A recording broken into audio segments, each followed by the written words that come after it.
MVP of the Year, Nikola Jokic pinahiya ang Defensive Player of the Year na si Rudy Gobert.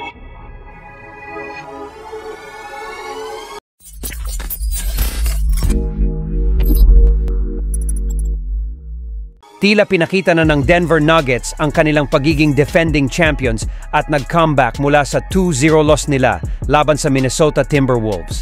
Ngayon ay na-streak ng Nuggets ang kanilang panalo sa 3 matapos nila ilampaso ang Timberwolves sa Game 5 ng NBA Playoffs. Hindi pumabor ang swerte sa Minnesota Timberwolves sa pagkakataong ito. Tinalo ng Denver Nuggets ang Wolves sa pamamagitan ng 112-97 sa Game 5 at ngayon ay 3-2 lead sa series. Tinapos ni Jokic ang gabi na may 40 points, 13 assists, 7 rebound at 0 turnovers. Siya ang naging pangalawang manlalaro sa kasaysayan ng NBA na nakamit ang naturang stat line. Ang tanging ibang manlalaro na may parehos na stats ay si Chris Paul. Ngunit walang sino man ang makakakontra tungkol sa kahangahangang laro ng The Joker laban sa 4x Defensive Player of the Year na si Rudy Gobert ngayong gabi. Pinakitaan niya si Gobert ng buong arsenal ng mga galaw mula sa bilis hanggang sa lakas hanggang sa pagkapino at walang paraan si Gobert para pabagalin siya. Ang defending champion ay tila pinaglaruan lang sila. Maging si Draymond Green ay hindi makapaniwala sa pinakitang performance ni Jokic. Si Green na sumali sa TNT crew ay nagbigay ng kanyang pananaw sa Nikola Rudy Tango. Hindi napigilan ni Green na gamitin ang pinakasikat na linya ni Shaq at tinawag si Gobert na isang BBQ chicken dahil sa one-on-one matchup na iyon.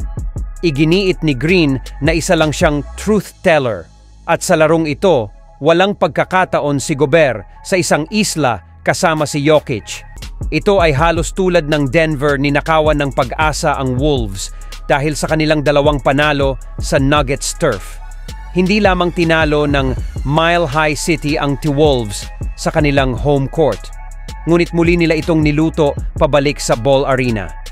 Tiyak na maghahanap ng paraan ng Wolves at mag-a-adjust lalo na sa pagsisikap na iwasang hayaan si Jokic na kunin si Gobert ng one-on-one para maalis si Rudy sa grill.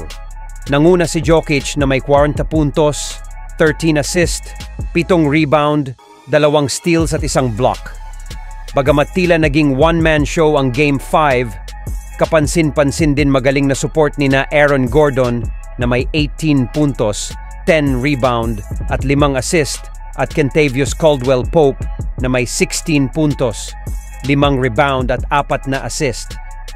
Ang depensa ni Denver ay napigilan din si Anthony Edwards sa 5 of 15 shooting mula sa field at napuwersa itong magtrabaho para sa kanyang 18 puntos at 9 na assist. Ginawa ni Karl Anthony Towns ang kanyang makakaya para sa koponan ng Minnesota na naglalaro nang wala si Mike Conley. Nagtala si Towns ng 23 puntos, 6 na rebound, 4 na assist at 2 steals. Ngunit hindi ito naging sapat para pigilan si Jokic.